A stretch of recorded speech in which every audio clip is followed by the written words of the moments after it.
Let me encourage everybody to turn their phones off.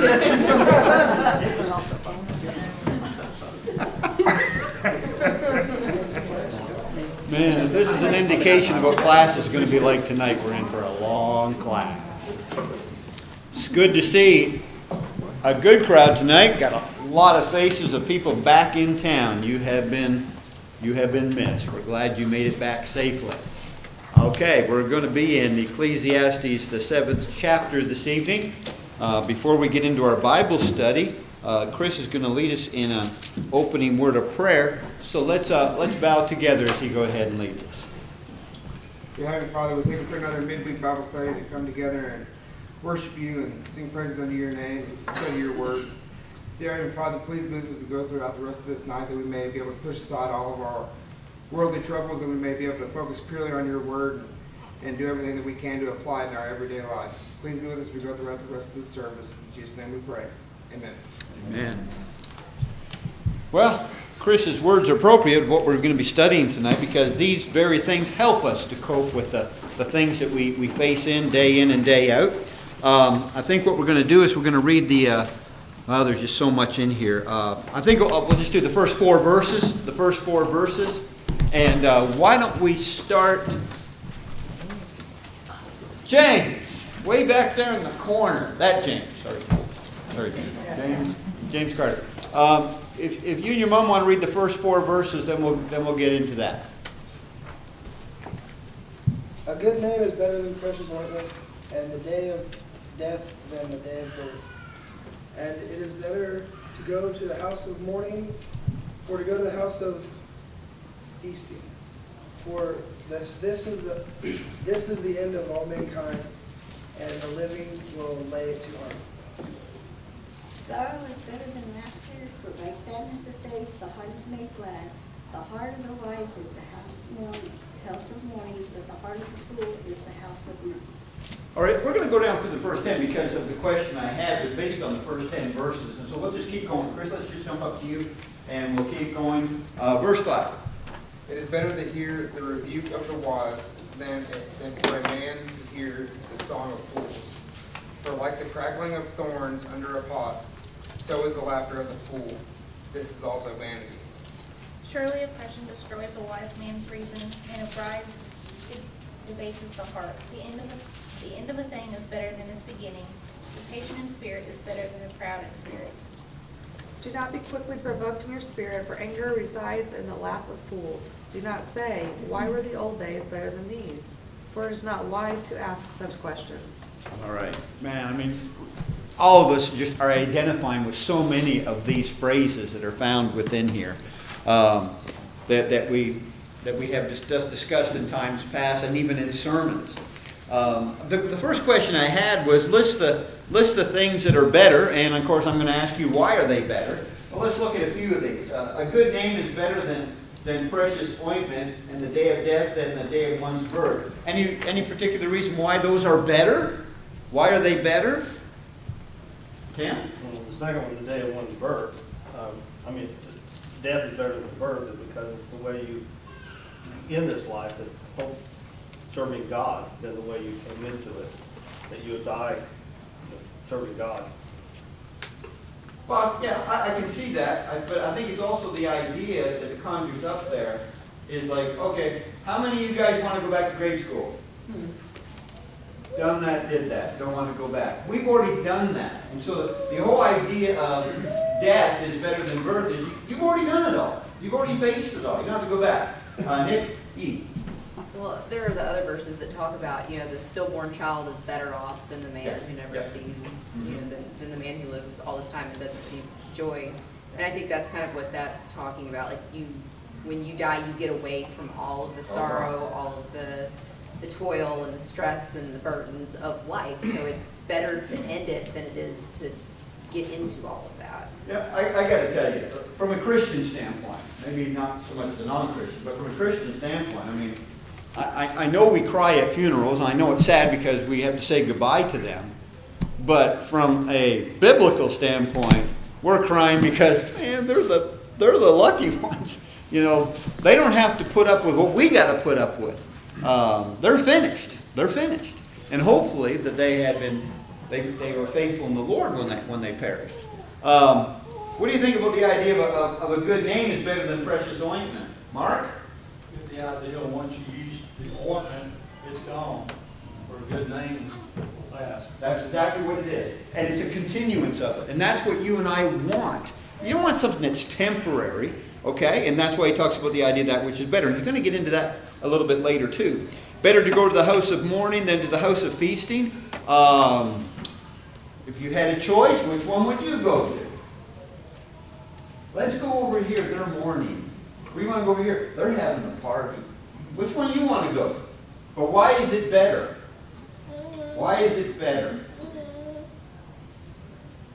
Appreciate the good of what you have. You can't appreciate the good without the bad. Jess? Mourning's a part of life.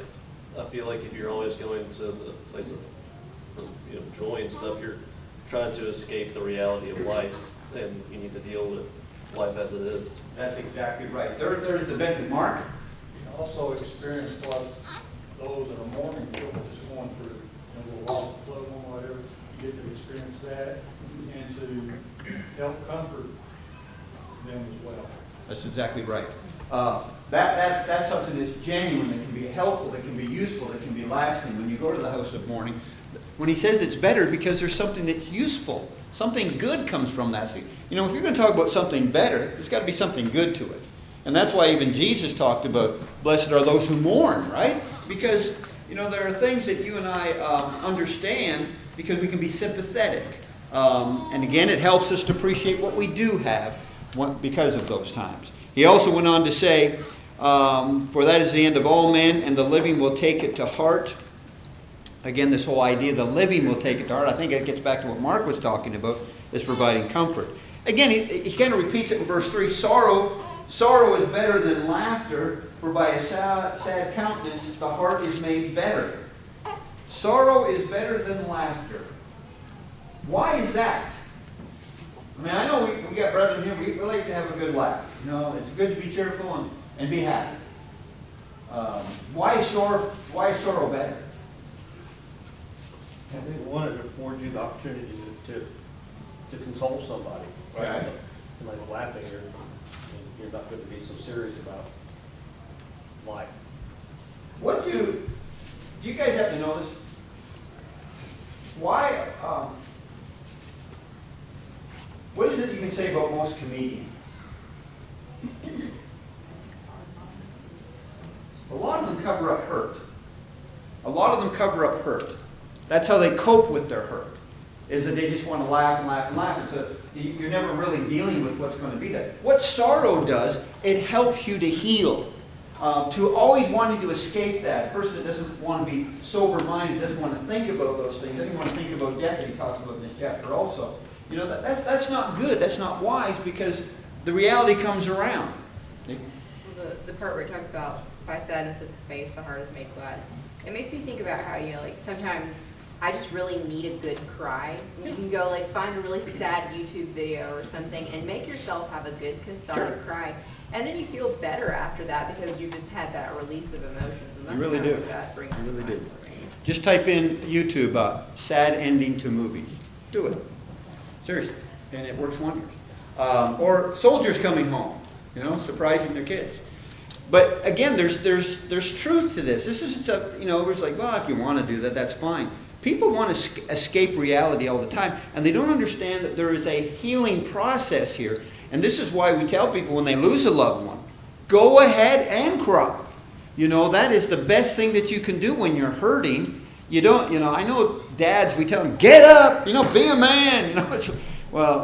I know we want to make them tough, but seriously, as our Lord's talking about here, this is better. Verse 4, the heart of the wise is in the house of mourning, again, but the heart of fools is in the house of mirth. Again, that contrast is there. See, the wise understand that. The wise understand the need for the mourning, that you have to go through that, and you don't want to avoid it. I mean, it's pretty sad when somebody says, oh yeah, I've got a loved one, or a close friend of mine passed away. I'm not going to the funeral, though. I don't like funerals. It's not about you, it's about the family. You're going to go there and try to help them, comfort them. It's one thing to always wanting to avoid it. That's not wise, and that's what he talks about here. Wisdom dictates that this is better. Oh, verse 5. Man, we got to talk about this one. I don't know how far we're going to get tonight. Maybe Tim will just say, well, we'll just finish up chapter 7, and he won't get into chapter 8 next Wednesday. It's better to hear the rebuke of the wise than for a man to hear the songs of fools. What's another way of putting that? I remember one of the versions says it's better to hear good constructive criticism than foolish flattery. Why? Nancy? They can teach you. You can learn from it. You can't if they keep telling you how great you are. Okay. Tim? I think it kind of piggybacks on the verse before, is that, through trials and afflictions, sorrow, right, and then a rebuke is kind of a trial, right? Somebody give you some constructive criticism. That's how you grow. That's how you learn. You have to deal with those constructive criticisms and grow. It's an opportunity. If you don't take advantage of it, you just lost an opportunity to make things better. I mean, what does it say to the kind of person that would sooner hear empty flattery than a rebuke of the wise? What does it say of that person? What kind of person is that? So, I just want to hear flattery. Even if it's empty. I would sooner hear that. Shallow. Anything else come to mind? Insecure. That's a good one. Do you ever know anybody that wears their feelings on their sleeve? Oh, I should pull this down. That expression, a person that wears their feelings on their sleeve, they can't handle anything. You can't say anything. Matter of fact, there's a cool thing that I hope we get to tonight in this chapter when he talks about don't believe everything you hear. Don't take it so seriously, because you know what? You don't want everybody to take everything you've said seriously. Well, that's true. And we'll get to that. But I just wanted you to see that there's kind of a theme to this chapter and some practical things that we use. Now, he talks about, he compares verse 5 with verse 6. For like the crackling of thorns under a pot, so is laughter to the fool. This is also vanity. He's talking about the temporary there. People are always grasping for the wind, I like the way the Hebrew writer put it, the passing pleasure of sin. Sin is alluring, obviously. How long does it last? How long does that sinful activity, you think of any sinful activity, I mean anything under the sun, how long does it last? Just for a moment. Just for a moment. You think of addictions that are out there. Then it's past. And then you're down again, then you want to come back up again. Sin, I don't care what kind of sin that you can describe tonight, it's not lasting. Okay? And it's pleasurable. He describes it, the passing pleasure of sin. So again, temporary is what he's talking about there. Surely oppression destroys a wise man's reason, and a bribe debases the heart. Again, we're talking about the reason, the wise man, how you and I are to act, the things that will affect that. You and I are constantly faced with decisions all the time. What is wisdom again? Application of knowledge. Okay? So when you and I are making decisions, it's based upon the knowledge that we have, and we want to make the right decision. And so we obviously see the importance of that. No sense of repeating verse 8. We already talked about that. The end of a thing is better than its beginning. The patient in spirit is better than a proud spirit.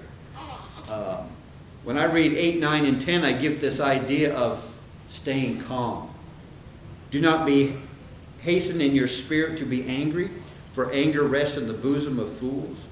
Do not say, why were the former days better than these? For you do not inquire wisely concerning this. I know I have friends that actually know places I preached in the past, so I got to watch this, but I will say this, because I've said it at the place that I was at. I preached for a number of years. Folks, they were living in the past. They'd always talk about the good old days. The good old days. When brother so-and-so was here. Well, my chopped liver? It's just like, if you're always going to live in the past, You know, it's kind of like, that's not wise. Do you ever guys think about a decision that you made in the past that was just, you wish you could go back and undo it? You know, it would have changed everything. It doesn't mean anything. I'll throw this out.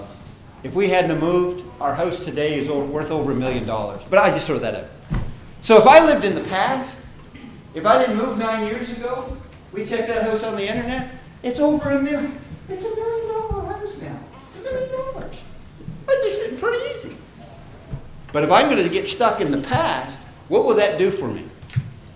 If I talk about that more than now, what's that going to do to me? Weigh you down. Weigh me down. Depressing. Not enjoy the moment. Not enjoy now. Not move ahead. Just always live in the past. I don't want you guys to think I lived in $1 million home. I'm just saying the cost of homes really went sky high. But yeah, and that's what he talks about here. And so for you and I, we need to be acting wisely. Verse 9 reminds us of James chapter 1, verse 19. Be slow to speak, swift to hear, slow to speak, slow to wrath. Okay. 1 through 10. Any comments? We are going to read. Okay, where did we leave off? Oh, we were up here to Christopher. We'll go across. Let's go down through 14. 11, 12, 13, and 14. Wisdom is good with an inheritance, and profitable to those who see the sun. For wisdom is a defense as money is a defense, but the excellence of knowledge is that wisdom gives life to those who have it. Consider the work of God, for who can make straight what he has made crooked? In the day of prosperity he be joyful. Be in the day of adversity consider, surely God has appointed the one as well as the other, so that man can find out nothing that will come after him. All right. So I already talked about the benefits of wisdom. Okay, our next question is based on verse 15, so we're not there yet. So let's just cover 11 through 14. Again, Solomon, the man of wisdom, is imparting to us the importance of it. You and I are to walk with wisdom every day of our life. How many decisions did you make today? How many? Guys, you make decisions all day long. All day long you make decisions, right? I don't care what it was. You make them all the time. And so what we want to make sure is that the decisions that we make are wise decisions based upon the knowledge that we have, and that's why there's so much emphasis here on talking about the importance of wisdom. Wisdom is a defense as money is a defense, but the excellence of knowledge is that wisdom gives life to those who have it. Now that verse is going to pertain to something that we're going to read a little bit later. I'll just tell it to you now. When he talks about don't be, in verse 17, don't be overly wicked. Some people might like that verse. They might think it says what? You can do a little bit. You can be a little bit wicked, but don't be overly wicked. Well, no, the whole point is a person who's a little bit of wicked is different than the person who's overly wicked, because the person that's overly wicked puts his life in jeopardy and can cut his life short because of that wickedness. And so there's that danger of extreme that we're going to talk about in just a few moments, and we're going to get there, which I've been looking forward to all night. We're going to be talking about don't be overly righteous. And I'll let you dwell on that for a moment. We'll get there in a minute. But again, backing up to this whole idea of the need for wisdom, it gives life. Consider the work of God who can make straight what he has made crooked.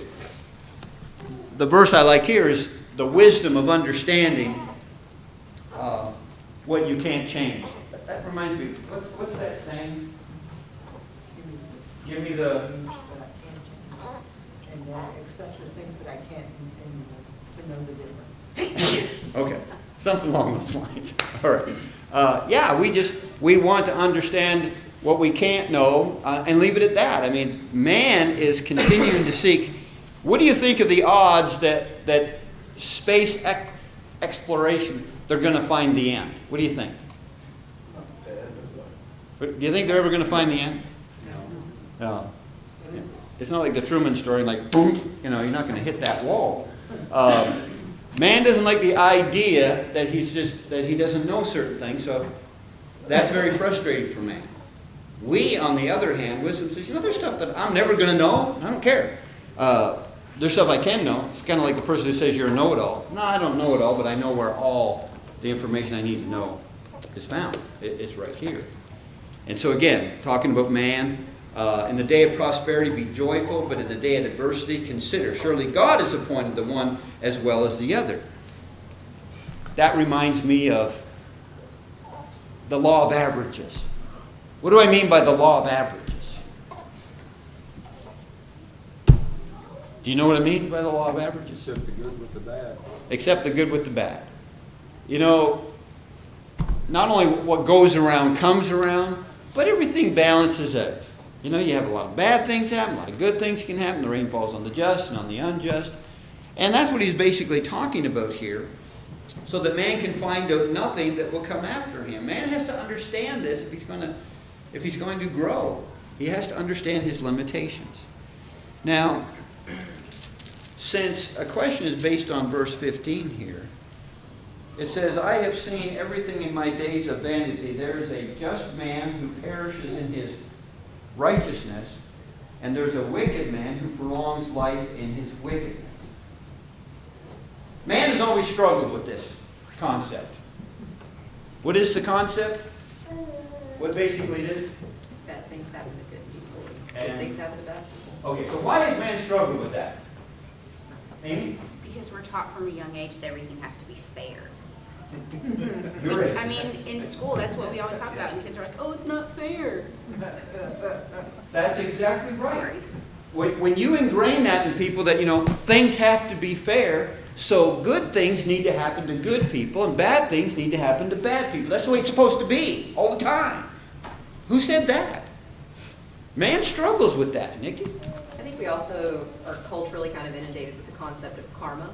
Like, you'll get yours. If you're a bad person, something bad's going to happen to you. And if you're good, then that's going to come back to you as well. And it doesn't always work that way. You can be a terrible, terrible person and never see the immediate consequences of those actions. And you can be a great person and have an awful, miserable life. Yeah. But that doesn't jive with what we're taught about how It's true. behavior works. And if we don't learn this lesson, our lives can be miserable.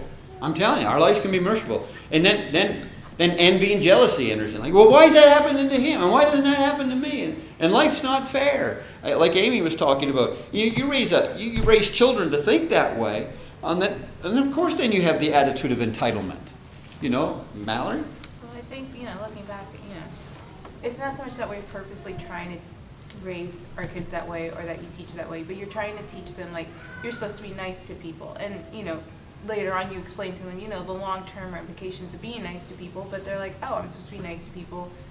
Good things will happen. I mean, little kids, you protect them from the bad things, so they Right. don't understand. Right. So they grow up thinking, okay, I do good things happen.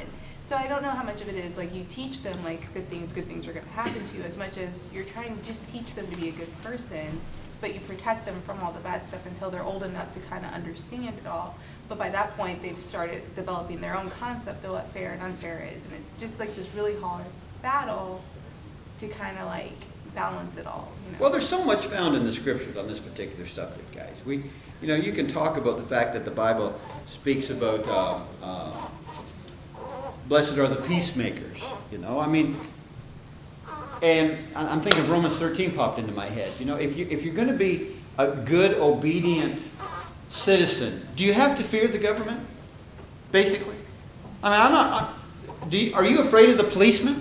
Are you afraid? I'm not afraid of the policeman. If you're law abiding, you have to be afraid of it. And so the point is that, bad things can happen to good people, but really, a good person can enjoy life, but there are times bad things. Look at Jesus, right? Jesus is a classic case, a good person. I think this verse is basically telling us that as a Christian that our main focus is on spirituality. In other words, we shouldn't be so concerned about the neighbor that's driving that Cadillac, Right. driving nothing. In other words, if we're spiritually thinking, worldly things are not going to bother us that much. Worldly, You know, well, like it says there, Jim, it says, there is a just man who perishes in righteousness. What did he lose? Nothing. No, it's He didn't lose anything. his soul. His soul's what it, His soul's okay. yeah. He says a just person, you know, a righteous person, you know, he perishes. So what? No, it's sad that if one of us perish, but the point is, okay. And of course, he comes back and talks about there is a wicked man who prolongs his life in his wickedness. Well, what do you envy that? So do we look at that and say, well, what has he gained? We talk about what is the righteousness? What is the righteous person lost? Nothing. Well, what is the wicked gained? Well, he's gained all the, but he's wicked. He hasn't gained any. There shouldn't be anything there that appeals to you if you take the spirituality, if you take the fact out that we're ready for heaven. You know, a person who's being righteous and a person who's being wicked, which one do you want? If we're going to go, well, that depends on how much money they make. No, it doesn't matter on how much money. Gene and then Jane. I got a neighbor over the holidays, man, they had a good time across the street. Yeah. I mean, it was hollering and they were excited or whatnot, and they were having a wonderful time, and I'm over mowing the grass. Right. But you know what? They were drunk. I mean, they were drinking and partying and all like that, you know? Were you missing out on anything? No, I wasn't missing a thing. Okay. I got invited 45 years ago. We were invited to our neighbor next door. And that's the last invitation that we've had to go to a neighbor for anything. Mm-hmm. And I don't know why, but I think, let it go. Jay. To me, a lot of this has to do with reminding us who we are. I think a lot of times we forget, that particularly in this passage here, the comparison is drawn for those who forget that we're immortal. So what happens in these brief periods of time doesn't matter, because we go on from there. And only someone who's focused on this brief period of time, is that going to matter, or are they going to think about those types of things? That's it, James, because the whole book, you got Solomon talking about what he thought he could get out of this life. And we've been drawing on the board, you take God out of the picture, you take the hope of heaven out of the picture, you have nothing. You have nothing. And that's why we talk about it every week. Usually, you know, when we do finish the Bible class, we have that 10-minute invitation of somebody just reminding us, hey, you know, if your soul's not right, we need to be thinking about heaven. It's all about getting to heaven and making sure we're right. What were you going to say, Bernice? Me and my dad was talking earlier about how I think a lot of people, they think in their mind, I'm going to enjoy myself while I'm down here. Yeah. I'm going to do everything I want to do, you know. Yep, that's you only live once. So. Yeah. How many people have heard that? You only live once. And see, that was Solomon's philosophy. But Solomon was like saying, I only live once, but I'm gonna see if true happiness can be found in this, you know, apart from God. And he found out, nope, that it wasn't. Wickedness was not the answer, you know, and all the things. He's actually going to bring up a few of them here. Verses 16. Let's do 16 through 18. 16 through 18. So read 16 and 17, David. Do not be overly righteous, nor be overly wise. Why should you destroy yourself? Do not be overly wicked, nor be foolish. Why should you die before your time? It is good that you should take hold of this, and from that withhold not your hand. For the one who fears God shall come out from both of them. I like that. See, that's how come we know that he was talking about, you know, why should you die before your time, being overly wicked. See, an overly wicked person can end up dying before his time. He mentions here, don't be overly righteous, nor be overly wise. Why should you destroy yourself? Somebody try to think of an example, an illustration of being overly righteous. You know, it's to a fault and it does something wrong. James, then Amy. Do you want an actual example or just what it seems to be? An example, or you can give me. Well, I was just gonna say, it seems to lead to pride, which is what's going to, if you're overly righteous, you can become too proud, Well, that's exactly what it is. and that's where it I agree. Amy, what were you going to say? The Sadducees and the Pharisees, they had all these different traditions of men that they started enforcing, saying that this is what was needed to happen, but it wasn't, it was just their traditions, it was their Yeah, but enforcement. now the only difference with that is this is why it's kind of a brain burner for us. Those are people who are acting righteous. But tell me somebody who's being overly, truly righteous, but overly, truly righteous. Brian? Maybe one who takes vengeance into his own hands. Okay, but that wouldn't be righteous though, right? No, but it could be overly righteous if he, Well, you don't have a right to though. well, that's what I'm saying. So I'm saying that what's overly righteous, it has to be righteous in and of itself. I'm trying to think. What we're describing here, guys, is extremism. We have to be careful of extremism. Ben? In Acts 17, when Paul is there talking to the church at Athens, he tells them that they are very religious and talks to them about all or whatever they have to do in God. Right. And then he goes on there to talk about that it's God who gives everything. So even within the church itself, we're not overdo certain things, but to remain more spiritual. Focus on the spiritual. I agree with that. That is true.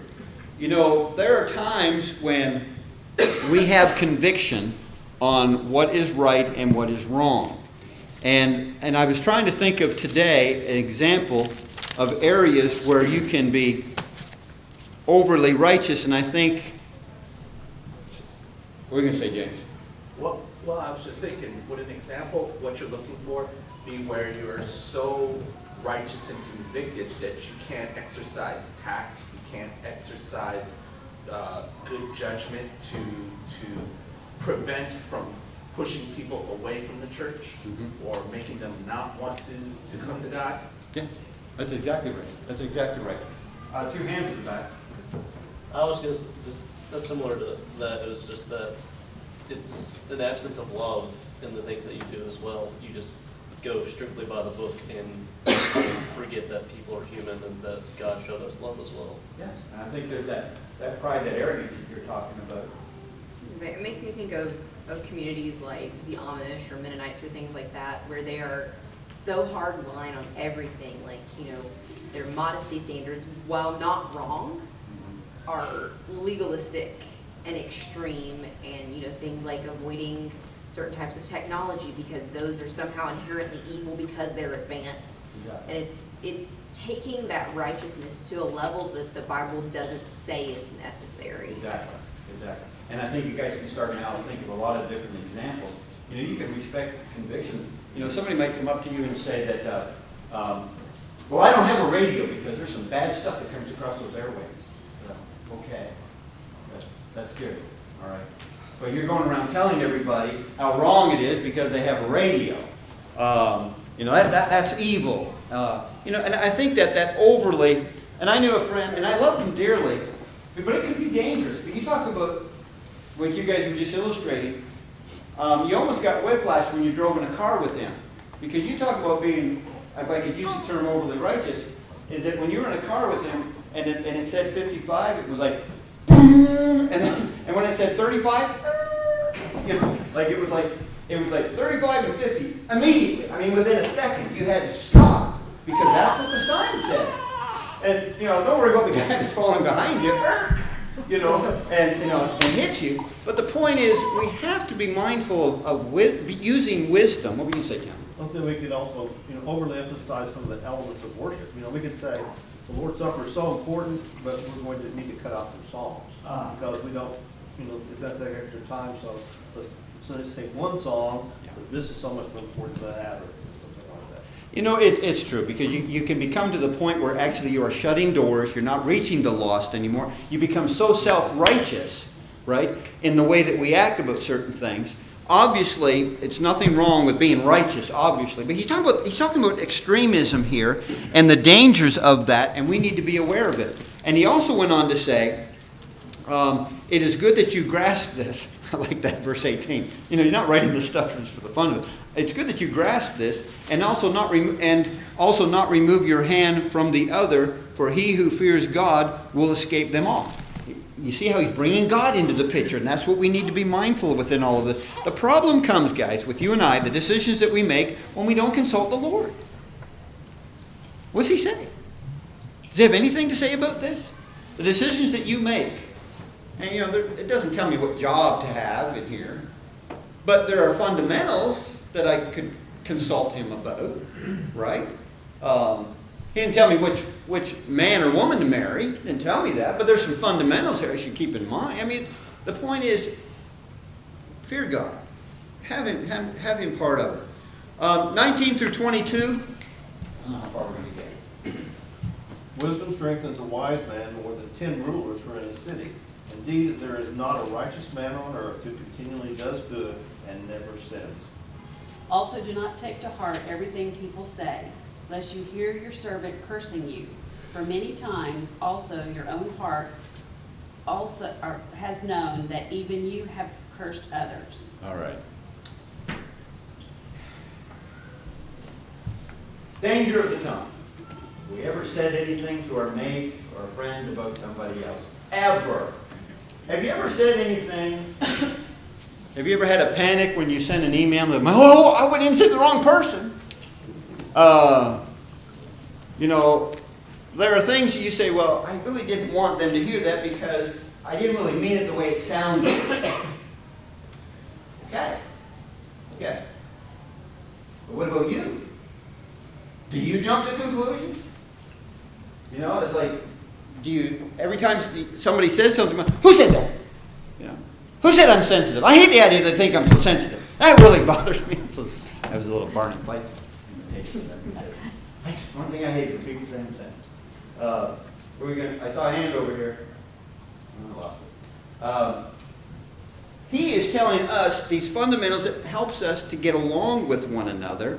So let's back up. Wisdom strengthens the wise more than 10 rulers in the city, obviously. What's good having rulers if there's no wisdom present? For there is not a just man on earth who does good and does not sin.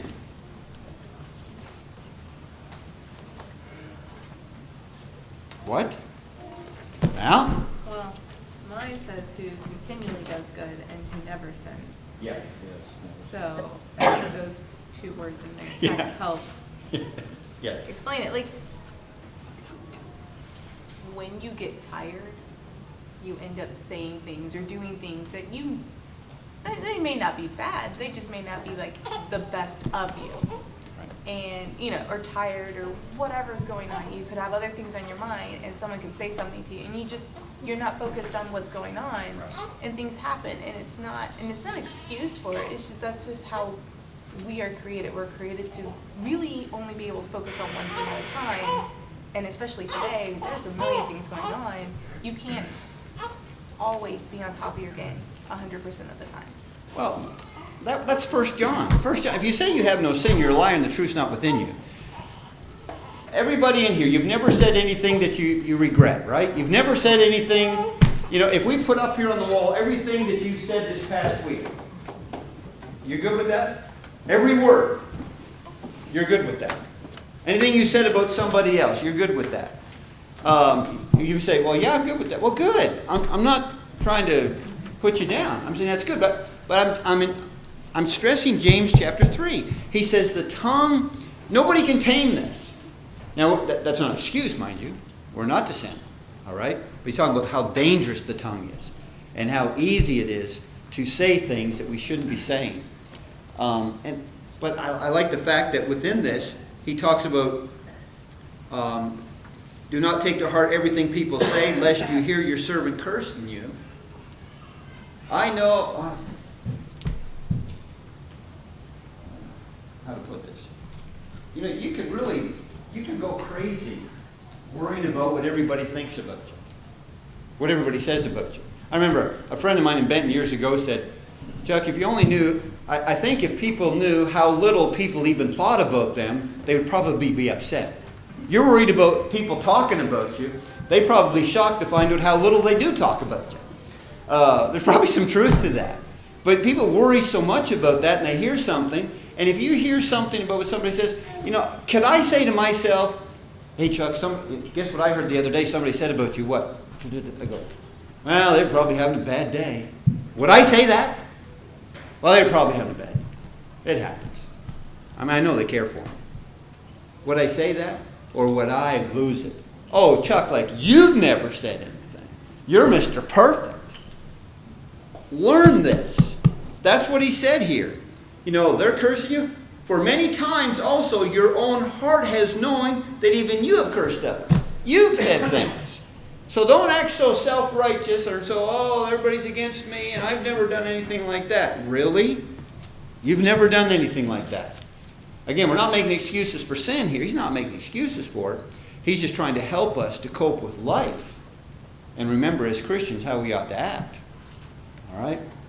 I don't think we're going to get through all of this. So 2 minutes, let me just read a couple.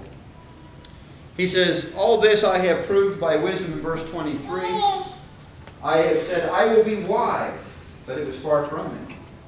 As for that which is far off and exceedingly deep, who can find it out? I apply my heart to know, to search and seek out wisdom and the reason of things, to know the wickedness of the folly, even of foolishness and madness. And I find more bitter than death. The woman whose heart is snares and nets, whose hands are fetters. He who pleases God shall escape from her, but the sinner shall be trapped by her. Solomon described, confession is good for the soul, I guess. He's describing what he was doing, what he was going through. And he talks about the emptiness there and how futile it was. But it's for you and I to learn. Be like him in the sense of learning from him. The fact is, we need to be the one who pleases God, because one who pleases God, if you're pleasing God, you know what I can say about you with all confidence?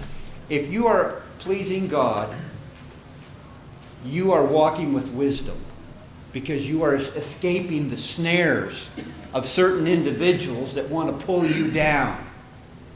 Pleasing God is the focus here. It's when you push him aside, you forget about him, then you're going to find yourself in trouble. And then the last couple of verses, I got 45 seconds, 27. Here's what I have found, says the preacher, adding one thing to the other to find out the reason, which my soul still seeks, but I cannot find. One man among 1,000 I have found, but a woman among all these I have not found. Truly this only have I found, that God made man upright, but they have sought out many schemes.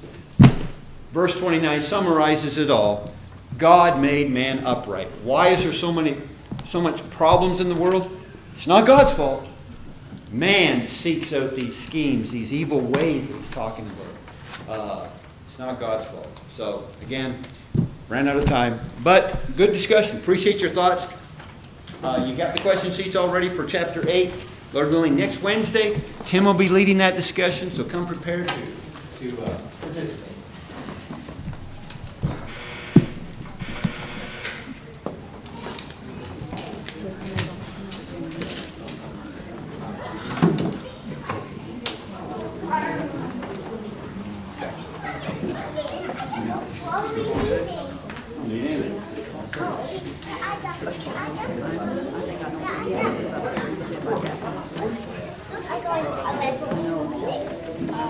Basically, we gave him the instructions, and they told us what he fixed.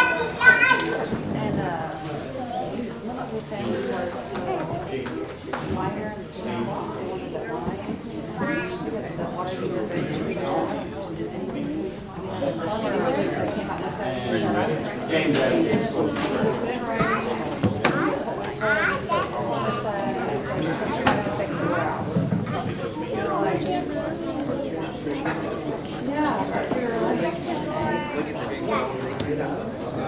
Because there's nothing, it's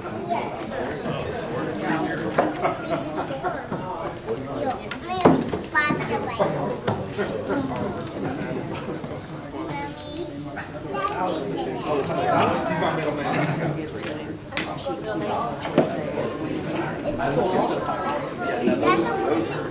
That's what I said. I would like to have. Look at them.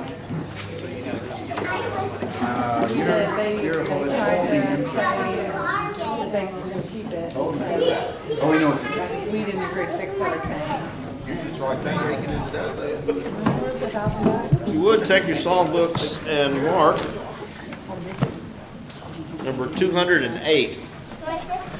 He is able to deliver thee. We'll sing this song after Gene has the invitation this evening. And then turn to song number 48, Anywhere with Jesus. We'll sing all 4 verses and then Gene will deliver the invitation. Anywhere with Jesus I can safely go. Anywhere he leads me in this world below. Anywhere without him dearest joys would fade. Anywhere with Jesus I am not afraid. Anywhere, anywhere, fear I cannot know. Anywhere with Jesus I can safely go. Anywhere with Jesus I am not alone. Other friends may fail me, he is still my own. Though his hand may lead me over drearest ways, anywhere with Jesus is a house of praise.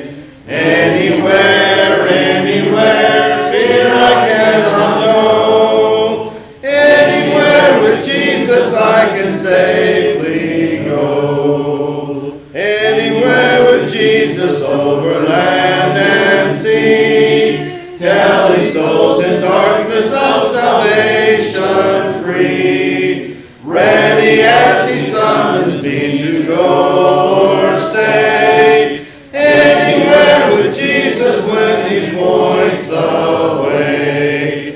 Anywhere, anywhere, fear I cannot know. Anywhere with Jesus I can safely go. Anywhere with Jesus I can go to sleep. When the darkening shadows round about me creep, knowing I shall waken never more to roam. Anywhere with Jesus will be home, sweet home. Anywhere, anywhere, fear I cannot know. Anywhere with Jesus I can safely go.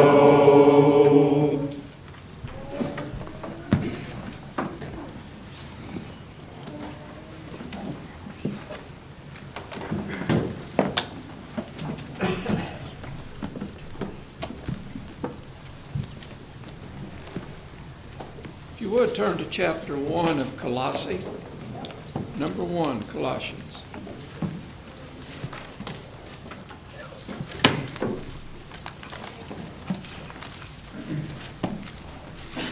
Paul here gives thanks to God for their faith, the church at Colossae. I want to read some verses here and kind of make a few comments. And this kind of ties in with what we've been talking about here in Bible study. I'm the guy that came forward for 10 minutes and make a few comments. There in verse 3, Paul writes, "We give thanks to God and the Father of our Lord Jesus Christ, praying always for you, the church, since we heard of your faith in Christ Jesus and of the love which you have to all the saints, for the hope which is laid up for you in heaven, whereas you heard before in the word of the truth of the gospel." So right there is the basics for the whole thing, the truth that Jesus came preaching the gospel. Verse 6, which is come unto you as it is into all the world, and bringeth forth fruit, as it doth also in you, since the day we heard of it, and knew the grace of God in truth. Over to 2 Peter 3:18, where Paul told Timothy to grow in the grace and the knowledge. Verse 7, and as you have learned of Epaphras, our dear fellow servant, who is for you a faithful minister of Christ, who also declared unto us your love in the Spirit. So the church there, as all Christians should do, is exercising love and doing it, having more love for the church. Verse 9, and this is really the verse that I was kind of leading to here. For this cause we also, since the day we heard it, do not cease to pray for you and to desire that you might be filled with the knowledge of his will in all wisdom and spiritual understanding. Now we're speaking of God the Father there. Verse 10, that you may walk worthy of the Lord unto all pleasing, being fruitful in every good work, and increasing in the knowledge of God, strengthened with all might, according to his glorious power, unto all patience and long-suffering with joyfulness, giving thanks unto the Father, which hath made us meet to be partakers of the inheritance of the saints in light, who hath delivered us from the power of darkness and hath translated us into the kingdom of his dear Son. So we can take those 13 verses there that Paul's written and get teachings from when Christ came with the gospel about the way that we should act and what we should do in our Christian life and end up into the kingdom. And of course, that's the way we get into the kingdom, is obeying the gospel. Was talking about wisdom, and Chuck made a couple of comments on that. And as I was kind of thinking about what to say, I was going to pick on Warren there, kind of give a comparison. If I have any problems with my car or anything like that, then I'm helpless, because I don't have the knowledge, I don't have the understanding, I haven't had the experience, I don't have sound judgment, and I certainly don't know what kind of action to take. I remember years ago, Cloman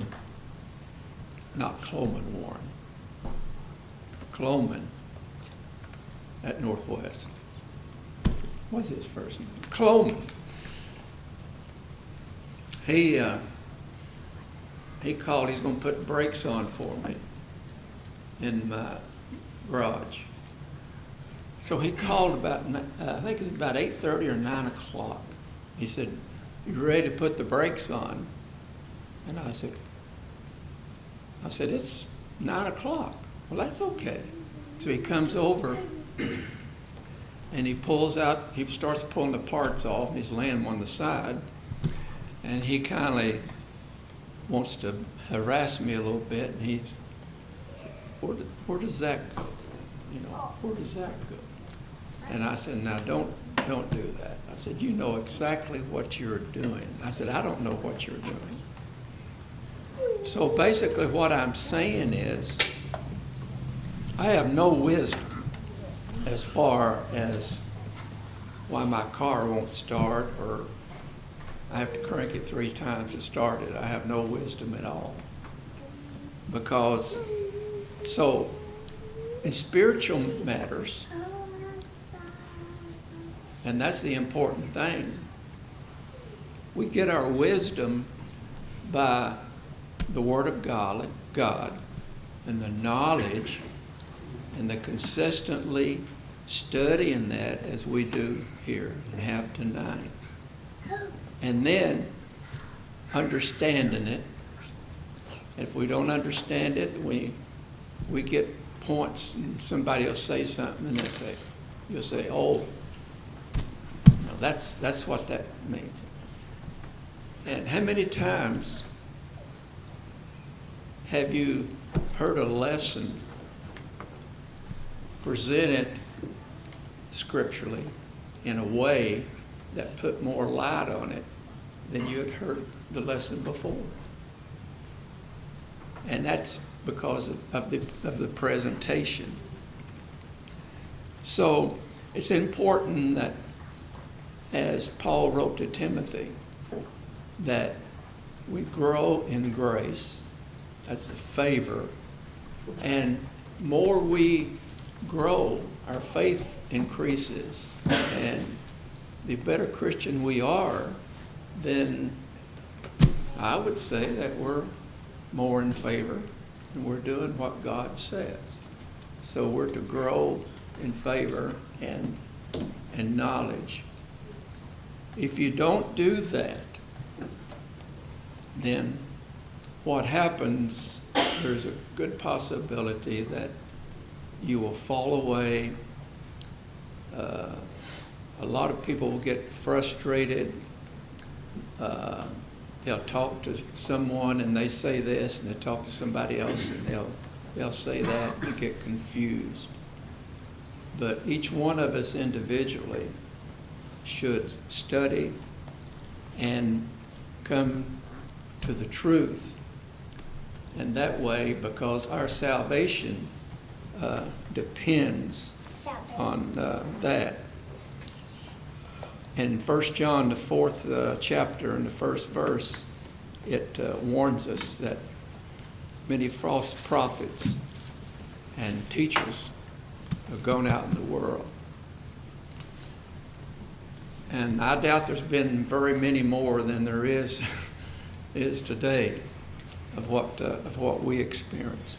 1 Thessalonians 5th chapter and 21st verse says, prove all things. And the only way we're going to do that is to know and be confident. The other, I think the last time that Tony was up here, he was talking about the subject of being confident in what you're going to say. And I remember years ago, I was over in Virginia, and the office manager come to me and said, Mr. McNabb, do you know you'll be speaking at the Kiwanis Club this morning? And I said, I kind of forgot that. But I said, that's okay, because I'm going to be talking about the business, my company, that had the plant there. So I feel confident in the subject.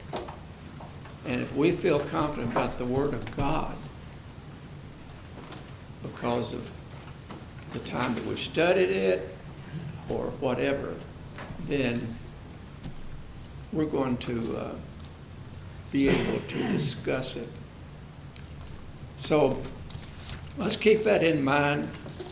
And if there's anyone here tonight that's not obeyed the gospel, I just have this comment to you is, sooner you do it, better off you'll be. The longer you put it off, it may be harder to do. So let's think about that, and all of us dwell on what we've learned here during our Bible study tonight.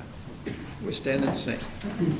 It's the grandest thing through the ages run. It's the grandest thing for a mortal tongue. It's the grandest thing that the world e'er sung. Our God is able to deliver thee. He is able to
tidings roll to the guilty heart, to the sinful soul. Look to God in faith, He will make thee whole. Our God is able to deliver thee. He is able to deliver thee. He is able to deliver thee. Though thy sin oppress, go to Him for rest. Our God is able to deliver thee.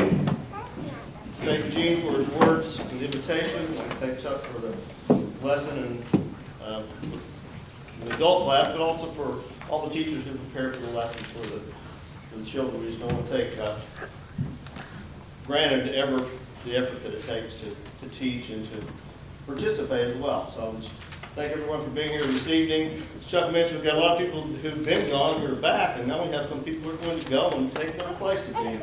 So I know Chuck's going to be gone. I see the Splitter's aren't here. I don't know if they're out of town, if there's anything going on with them, but I assume since it's that time of the year, people are going to be traveling all in the summer also. Let's just remember to pray for each other and let each other know when we have things that need prayers on each other's behalf.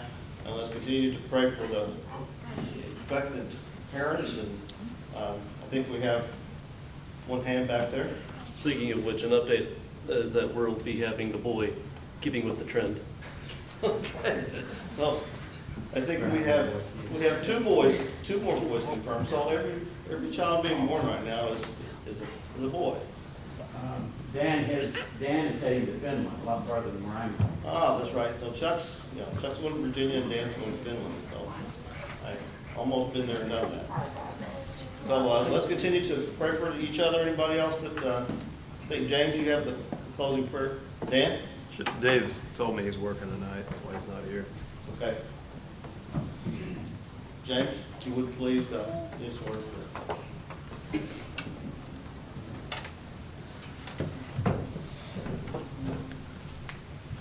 Father in heaven, we come to you in prayer, thanking you for another good day.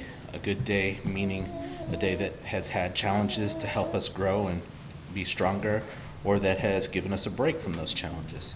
We want to thank you for all of the good information that we've had today, things that have helped us learn and grow, and things that are even a necessary review that help us know that we need to seek that knowledge, get that knowledge, so that we can speak confidently with that knowledge, that we can always turn to you for wisdom to help us in applying that knowledge and achieving glory to your name. Lord, we've got many people who are ill. Please be with them. Those who are recovering from illness or medical procedures, be with those who are traveling.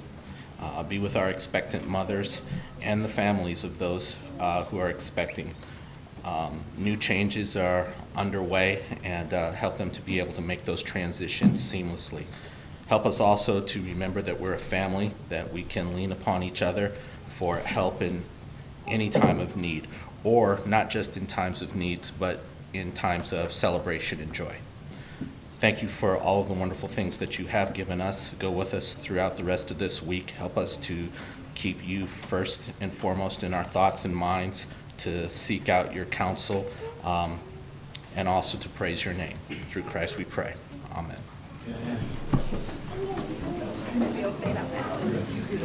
You get a point.